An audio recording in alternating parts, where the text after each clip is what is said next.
Hello, welcome to Pursuit of Perfect System. My name is Terry Ellis. I'm an audio reviewer and a professional Dirac Live calibrator, and thank you very much for joining me. I've been reviewing the two 6000 range products from Audiolab, the 6000A and the 6000N Play. Now the 6000N Play, the WASMP, or the reason why I call it that is so that I can remember exactly what it is, the wireless audio streaming network player. Well, I've been having a good play with it, excuse the pun, and within about an hour's worth of use, I feel like I had a pretty good understanding of how to use it and what to do. And I didn't really need to look at the instructions or go on YouTube and watch someone show me how to use it. But that is exactly the purpose of this video. I just want to give you a bit of a rundown on how you set up the 6000N, because there's been things that I've learned throughout the process, which I feel, had I known them at the start, it would have cut the hour down to maybe 10 minutes. And as we all know, time is money. And on that note, let's get stuck in, because there is a hell of a lot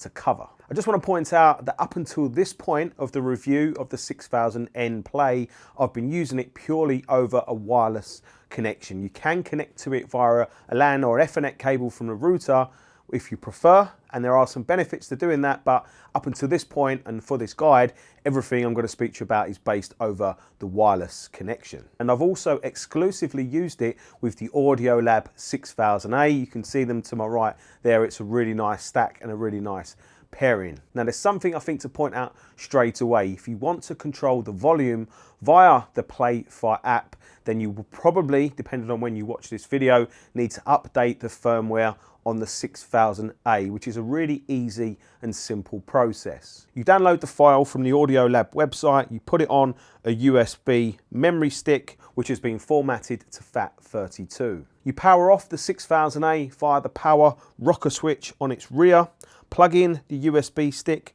hold down the main standby button, and then power the unit on via the rear power switch. A few seconds later, and Bob's your uncle. Well, actually, he's my uncle. The second thing to do is to connect the 6000A to the 6000N using the included USB cable. The USB cable does not carry any audio signal, it's just the cable that carries the data signal between the two units so that one can control the volume of the other. I connected the 6000A to the 6000N using an optical cable, which means that I was using the DAC within the 6000A.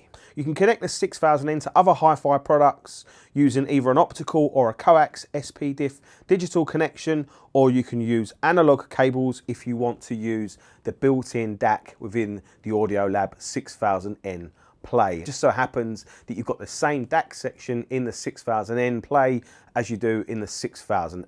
I really like that flexibility because it opens up so many options and ways to use the Audiolab 6000N with so many other different pieces of HiFi. Next, we need to connect the 6000N to the network, and this is all done via the DTS Playback app that you can download for free on both iOS and Android devices. I did all of this on my phone and made this video exclusively using my phone, which is a Samsung Galaxy S9 Plus, and I apologize now for the fingerprints on the screen and that flashing where the refresh is a little bit out of sync with my camera. When you open the app for the first time, it will automatically go searching for DCS Playback compatible components within the range of your own personal network or via your router. Now it's important to have your phone or your tablet, whatever's got the control app on it, that needs to be connected to your router via wireless. You enter your network password and the DTS Playback app connects and gives you the options to select the name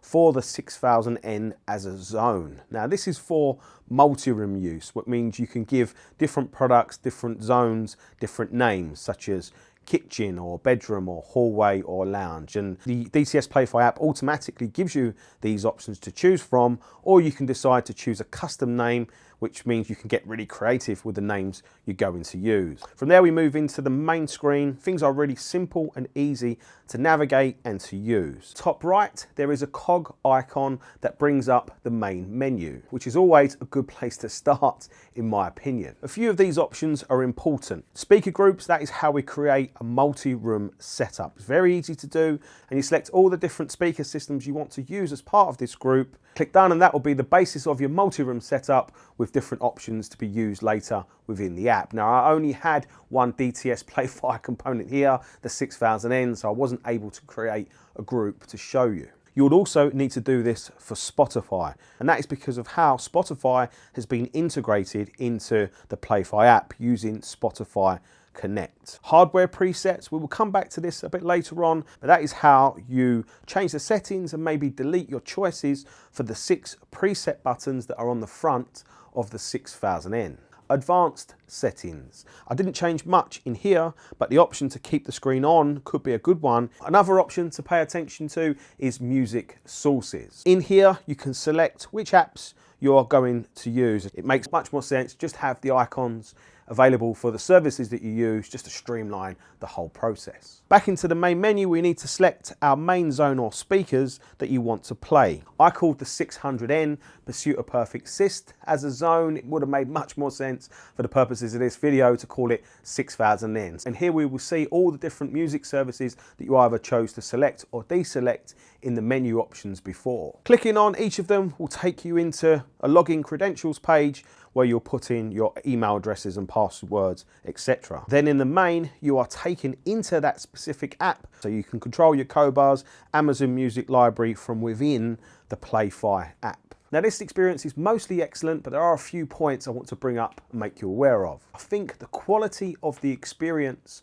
of the different music services is very much dependent on the music service itself. And by that I mean the Amazon Music experience wasn't wonderful. It was quite sluggish at times. By comparison, the Qobuz and internet radio services were absolutely fantastic, really fast and really slick, which makes me think it's definitely not the 6000N, it's definitely not the Playfire app, but just the experience that you get from the Amazon Music HD app itself. And that could be because I'm using it purely as the free service, the service that you get included with your Amazon Prime account. Maybe it's a slicker and better service if you give them money every month. Before we go any further, I want to talk to you about presets. There are 6 physical preset buttons on the front of the 6000N, and it seems like you can assign them to pretty much anything that you want. I set one to an internet radio station, one to a Spotify playlist, and one to an album from Qobuz. Interestingly, the Spotify presets seem to load really fast. Qobuz presets seem to take about 5, maybe 10 seconds, and the internet radio slightly longer. But I must say I had the odd experience where those preset buttons just weren't 100% reliable. But I know Audiolab are aware of this, and I'm pretty sure there'll be a firmware fix in the making. But these preset buttons are extremely easy to set. If you play an album, play a playlist, play a track list, play anything that you want to save as a preset, just leave it playing, and then all you do is you hold down whichever preset button you want to use for about 5 seconds. You'll hear a beep noise, and then that preset has been saved. Now you can also make software-based presets, which could be more interesting to some of you. This is really easy. You take the same process, you play your choice of album, playlist, track list, song, internet radio station, and then you click on a little finger icon within the Playfire app, and that gives you the option to save this as a preset. Now to load up your preset, you click on the cross icon, you click on presets, and then you have a series of options here, such as making changes or deleting these presets, or you just click on it and it will take you straight to your saved music selection. Now I found the software-based presets to be 100% reliable, but something to point out, the software presets are not available for Spotify, but don't panic, the front hardware presets, your numbers 1 to 6, they do work with Spotify. So while we're on this subject, let's talk about how the music streaming services have been integrated within the Playfire app and ultimately within the 6000N. And let's start with Spotify, because that is the odd one out. And that is because when you select Spotify from within Playfire, rather than you controlling your Spotify library through Playfire, it actually takes you to the dedicated Spotify app, and then everything you do within Spotify syncs back to Playfi. Now this is far from the end of the world, but it can potentially be a bit more faffing if you want to change between different music sources, because it means changing between different apps. Now I think if you're already a Spotify user, you're probably going to be more than happy with this arrangement, because you're probably already very familiar with how the Spotify apps work. You've probably already got playlists and stuff which you can easily still use. However, for new users this might seem a little strange, and there's one other thing that could very easily catch you out, because it caught me out initially as well. When you first start to play music from the Spotify app, initially it was playing out of my phone speakers and not out of the 6000N. Now it's because you need to go into the Spotify options and look under devices and select the main group that you've created for your Spotify speakers. Now this seems simple, and it is, and it's far from the end of the world, but if you turn off the 6000N and shut down the Spotify app, when you load the 6000N back up and Spotify again, you'll need to go in and make this setting change again, which can be a bit of a PIA, but I did discover a bit of a workaround. If you go into the Spotify app, make this change, and then save this change as one of the presets on the front of the 6000N, for example, save it as preset 1. All you'll need to do is hit preset 1, and then you're good to go to play music straight out of the 6000N. Now I'm sure some of you probably already know a much better way to do this. Besides this, Spotify over Spotify Connect works perfectly. It was absolutely rock solid, and I could not fault the integration and the way it all worked and played. Using Qobuz within the Playfi app was a really interesting one, because it opened up the option to use the 6000N as a high resolution music streaming source. Now you will need to select a few things to make the 6000N play high resolution music files. Now this is one of those tips that I can give you to save you time. Firstly, selecting Qobuz from within Playfi, you need to go into the options and select the music to play at the high resolution quality that you desire. However, playing back music like this, you'll see that the files have all been downsampled to 16 by 48. That is to allow for a multi-room playback wireless solution. Playfi app will downsample everything to 1648, still very high quality, but if we want to get the best sound quality out of one source, this is what we need to do. To start with, if we go back to our main page and click the cross to close the playback options, then click OK. Now that takes us right back to the very beginning of the app and the setup. If we click the plus icon, then click Add Zones, then click the High Resolution Audio button. Now that enables the full 24/192 playback for the specific or desired speaker or zone that you choose. For us, that's Pursuit of Perfect Assist. Now if we go into Qobuz, we get to listen to all our high resolution music. Well, almost. Now at the time of this video, and as I mentioned at the start, I've been using the 6000N Play purely over wireless. Now over wireless, it will support up to 192 24-bit, but here for some reason I wasn't getting fantastic playback. I was actually getting stuttery playback. At 24 and 96, it played back absolutely perfectly. Speaking to Audiolab, they suggested that if I connected via an Ethernet cable straight from the router, then 192 and 24-bit files would play back perfectly. It's not something that I've tested, but it's something that I definitely want to bring up to you and make you aware of, that if you want to stream your very, very highest music files, then best to connect to the 6000N via an Ethernet connection. Over wireless, streaming 2496 files, is that the end of the world? Far, far from it. They still sound really good. Now there is an easy workaround and fix for this from within Qobuz. If you go back into the options and just select all the music to be played at a maximum of 96 kilohertz, you then don't have to worry about this ever being an issue again.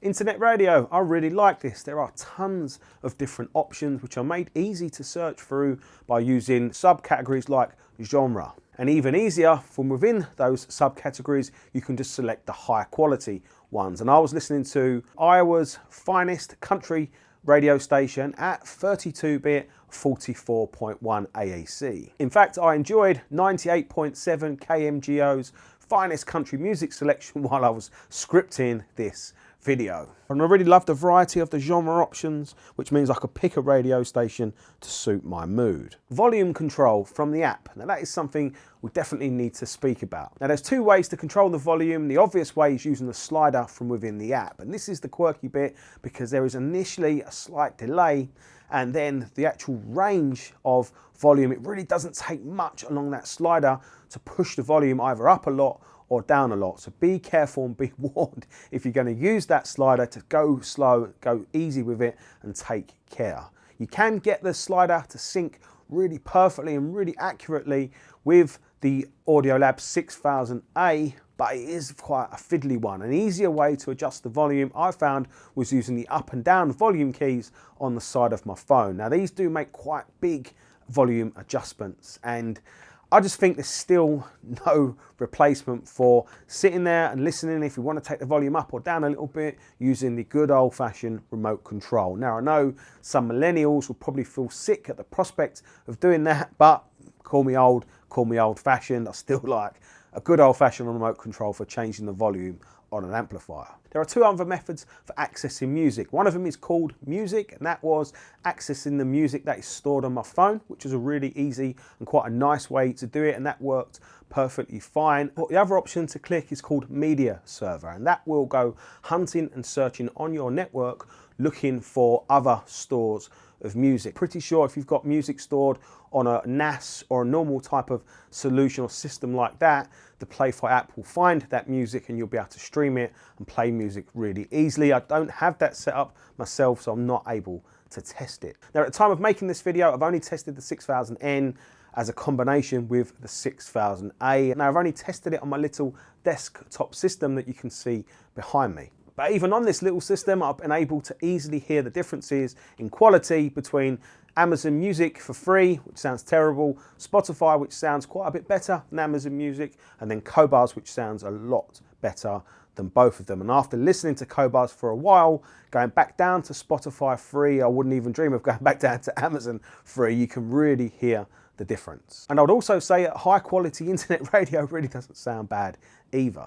Now, to test the sound quality out properly, I will be putting both of these units in my big review rig and putting them through their paces, but also giving them all the benefits of that review system, all the quality cables, mains conditioning power, acoustics and other bits to really hear what these two units are capable of. And I'll talk to you about that in the review conclusion video, which will be coming next in the series. Lastly, I just want to give you a couple of tips to make using the Playback app just that little bit easier and that little bit slicker. There'll be times when you'll find yourself deep within the menu system, could be deep within Qobuz or deep within internet radio station. You just want to get yourself back out to the main menu screen. Now, if you click on the little Playback icon down in the corner, that takes you back out to the main screen. And there'll be times when you're in the main screen, you think, oh, I wish I was just deep right back where I just left off, deep within the menu structure of maybe internet radio or Qobuz. All you need to do is click on the image icon and that will take you straight to where you want to be. Now, that might seem really simple, but trust me, after a couple of days of using the app and going backwards and forwards, all the way through the menu structures, I wish someone had told me how to do that right at the start. So my final thoughts, I'll make it quick because I know this has been a long video with a hell of a lot to take in. I've been really impressed with the usability of this full system, of the Audiolab 6000N using the DTS Playback app. With the few quirks aside that I've brought up in this video and made you aware of, I found the whole system really easy to use. I literally just picked it up, got stuck in and got going straight away. And I must say, as it stands, I have absolutely no hesitation in making a recommendation for the Audiolab 6000N for £449. It really is a really well built, really well designed, intuitive, and I'll go out on a limb and say good sounding wireless based music streamer at that price point. And I think Audiolab's decision to use the DTS Playback app as their platform for the 6000N was a really sensible one because it is a really well put together but simple app to use. So I hope you've enjoyed this video and I hope it's been interesting and certainly useful to you if you're considering an Audiolab 6000N. If you've enjoyed the video or found it useful, make sure to hit that thumbs up button. We really appreciate it. And if you'd like to see more videos on HiFi home cinema headphones, make sure to subscribe to the channel if you haven't already. And if you can hit that notification bell, you'll get a nudge every time there's been a new video created. And if you want more HiFi home cinema and headphones news, reviews and more, make sure to go and visit our website. Thanks very much for watching it, and I'll see you soon. Take care.